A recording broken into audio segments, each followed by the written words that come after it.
हरिवंश पुराण त्रयोदश संग 13वां पर्व। अथांतर षटखंड पृथ्वी के स्वामी महाराज भरत ने चिरकाल तक लक्ष्मी का उपभोग कर अर्क कीर्ति नामक पुत्र का अभिषेक किया और स्वयं अतिशय कठिन आत्मरूप परिग्रह से युक्त एवं कठिनाई से निग्रह करने योग्य इंद्र रूपी मृग समूह को पकड़ने के लिए जाल के समान जिन दीक्षा धारण कर ली। गौतम स्वामी कहते हैं कि हे राजन श्रेणिक, महाराज भरत ने अपने समस्त केश पंचमुट्ठियों से उखाड़ कर फेंक दिए तथा उनके कर्म बंध की स्थिति इतनी जल्दी छीन हुई कि उन्होंने केशलोच के बाद ही केवल ज्ञान प्राप्त कर लिया। तदनंतर 32 इंद्रों ने आकर जिनके केवल ज्ञान की पूजा की थी और जो मोक्ष मार्ग को प्रकाशित करने के लिए दीपक के समान थे, ऐसे भगवान भरत ने चिरकाल तक पृथ्वी पर विहार किया। सर्वदर्शी भगवान भरत की आयु भी 84 लाख पूर्व की थी। उसमें से 77 लाख पूर्व तो कुमार काल में बीते, 6 लाख पूर्व साम्राज्य पद में व्यतीत किए और 1 लाख पूर्व उन्होंने मुनि पद में विहार किया। आयु के अंत समय में वे वृषभसेन आदि गणधरों के साथ कैलाश पर्वत पर आरूढ़ हो गए और शेष कर्मों का क्षय कर वहीं से उन्होंने मोक्ष प्राप्त किया और देवों के साथ स्तुति वंदना की। राजा अर्क कीर्ति के स्थित स्मित यश नाम का पुत्र हुआ। अर्क कीर्ति उसे लक्ष्मी दे तप के द्वारा मोक्ष को प्राप्त हुआ। स्मित यश के बल, बल के सुबल, सुबल के महाबल, महाबल के अतिबल, अतिबल के अमृत बल, अमृत बल के सुभद्र। स्मित यश के बल, बल के सुबल, सुबल के महाबल, महाबल के अतिबल, अतिबल के अमृत बल, अमृत बल के सुभद्र, सुभद्र के सागर, सागर के भद्र, भद्र के रवि तेज, रवि तेज के शशि, शशि के प्रभूत तेज, प्रभूत तेज के तेजस्वी, तेजस्वी के तपन, तपन के प्रतापवान, प्रतापवान के अतिवीर, अतिवीर के सुवीर, सुवीर के उदित पराक्रम, उदित पराक्रम के महेंद्र विक्रम, महेंद्र विक्रम के सूर्य, सूर्य के इंद्रधुम, इंद्रधुम के महेंद्रजित, महेंद्रजित के प्रभु, प्रभु के विभु, विभु के अभिधंस, अभिधंस के वितभी, वितभी के वृषभध्वज, वृषभध्वज के गरुणांग और गरुणांग के मृगांग आदि अनेक राजा क्रम से सूर्य वंश में उत्पन्न हुए। ये सब राजा विशाल यश के धारक थे और पुत्रों के लिए राजभार सौंप कर तप कर मोक्ष को प्राप्त हुए। भरत को आदि लेकर 14 लाख इक्ष्वाकु वंशी राजा लगातार मोक्ष गए। उसके बाद एक राजा सर्वार्थ सिद्धि से अहमिंद्र पद को प्राप्त हुआ। फिर 80 राजा मोक्ष गए, परंतु उनके बीच में एक एक राजा इंद्रपद को प्राप्त होता रहा। सूर्यवंश में उत्पन्न हुए कितने ही धीर वीर राजा अंत में राज्य का भार छोड़ और तप का भार धारण कर स्वर्ग गए और कितने ही मोक्ष को प्राप्त हुए। भगवान ऋषभदेव के जो बाहुबली पुत्र थे, उनसे सोमयश नाम का पुत्र हुआ। वही सोमयश सोमवंश चंद्रवंश का कर्ता हुआ।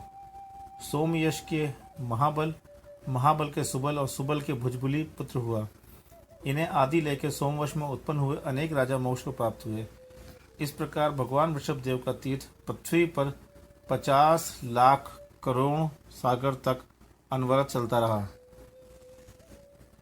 इस तीर्थ काल में अपनी 2 शाखाओं सूर्यवंश और चंद्रवंश में उत्पन्न हुए इक्ष्वाकु वंशी तथा कुरुवंशी आदि अनेक राजा स्वर्ग और मोक्ष को प्राप्त हुए।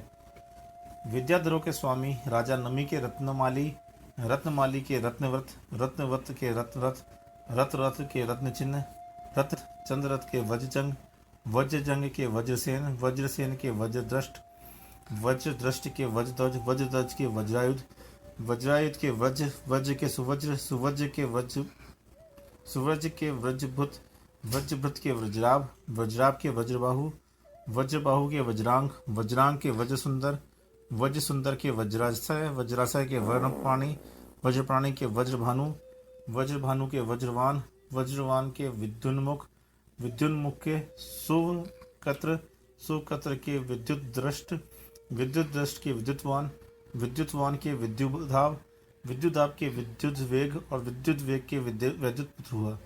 इन्हें आदि लेके जो विद्याधर राजा हुए, वे भी भगवान आदिनाथ के तीर्थ में पुत्रों के लिए राजवैभव छोड़ तपस्चरण तथा यथायोग स्वर्ग और मोक्ष को प्राप्त हुए। अथांतर सर्वाध सिद्धि से चय कर दूसरे अजितनाथ तीर्थंकर हुए।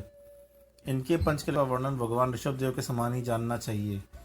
इनके काल में सगर नाम का दूसरा चक्रवर्ती हुआ यह अक्षीण निधियों तथा रत्नों का स्वामी था और भरत चक्रवर्ती के सम्मान प्रसिद्ध था।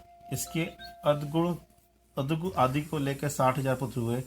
ये सभी पुत्र अद्भुत चेष्टाओं के धारक और परस्पर में महाप्रीति से युक्त थे।